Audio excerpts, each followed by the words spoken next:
Howdy. My name's Tanner, and I just finished watching the video, and I'm going to talk about it a little bit. So, Jazz, I think that's how you say it, she was a good speaker and had a good story, first off.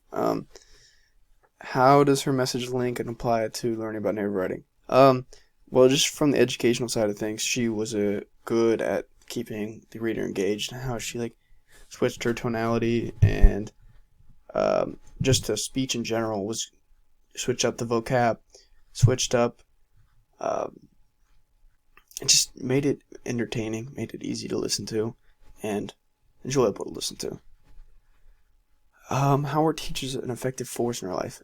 Well, I could definitely say that but we're positive because the first time that she ever said that she felt safe and that someone actually cared for her was a teacher who reached out to her and said, it's okay, it's safe if you want to tell me stuff. And she did. She reached out to him and told him, and that basically saved her because he got the CPS called, the Child Protective Services called, and basically helped her, right? And then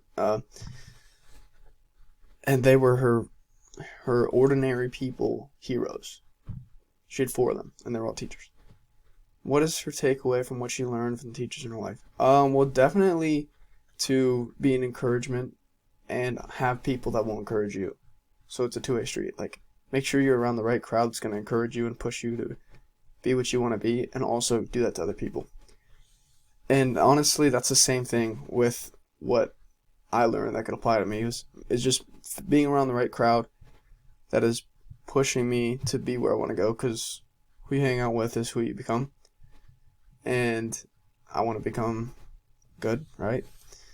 And I want to be a better person every day, And how can she learn what I applied? And also just for them to encourage me, but then I can also encourage them, and I can also encourage people that are younger than me, so I can be a good role model to those people as well.